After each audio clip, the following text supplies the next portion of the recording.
Okay, continuing on my sawtooth shelves, I've installed the rails.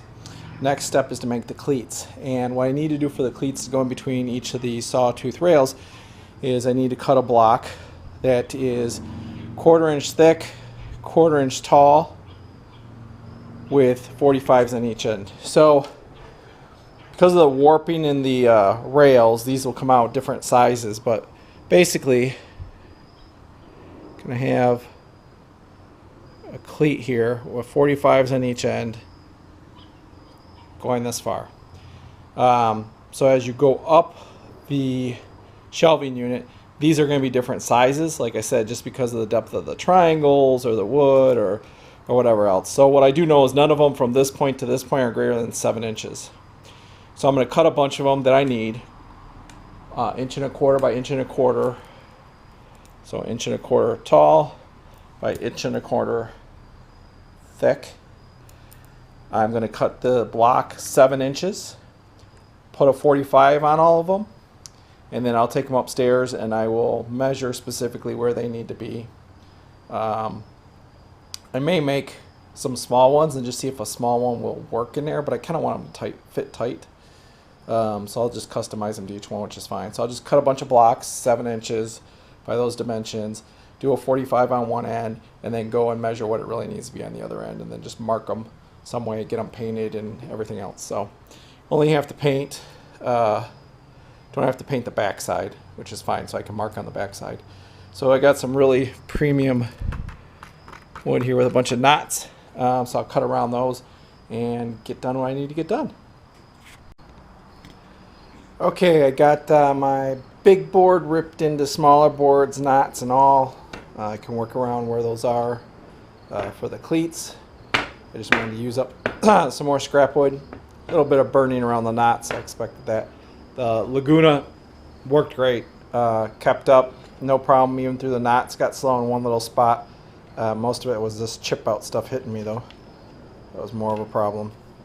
So next thing to do is on the miter saw, cut 45-degree angle and then cut it to length. I'm going to do a few test pieces and see if I can get away with making them all the same size or if I need to do something different. So we will see. I'm going to start now and start cutting them up though. Okay, I got the sawtooth rails in. So this is the way it looks, one side, the other side. And the purpose of these cleats are to fit in here snugly like this. Now I just cut a test piece, just trying to figure out how much to cut them. Now since these kind of flare out because these things warped once I cut them and once I painted them. So up there the total distance is like 9.25. Here it's 9 3/8. Plus on some of these I went a little bit deeper, so it's all going to be like different sizes. And I want them to fit fairly snug. This may be too snug for them, so I got to cut this down. But you put a cleat on both sides, and then I'll put a shelf on top. So I'll show that later. Right now I'm going to go try to correct this and get it to fit properly. Okay, here we go. Rails are in, cleats are in. Some of them are loose, some of them are tight. I made different sizes. I just randomly made different sizes. You know, a shelf in here is not going to tip these out. They're not that loose. And then no rhyme or reason in here. I just threw them in this way. I'm not the paint department, but if she decides to paint these, it'll make them a little bit tighter just from the paint. But even this one sliding back and forth the way it did, once I put a shelf on there, that's not going to fall out. So I like this. It's my first time doing it, so I wanted to try this method. You know, I wish they all turned out perfect like this, but again, my depth thing on my miter saw kept changing, so it went different places.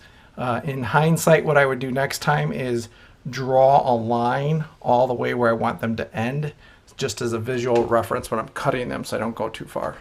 But not too bad. So we'll work on shelves, and since this is varying depths and lengths and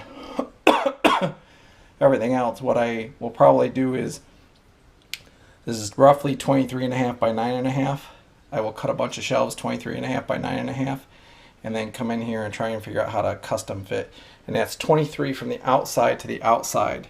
So you have to cut a 1/4 inch, an 1.25 inches off here, and then cut out for, you know, just leave this section cut out of the board, so the board will just fit in right here.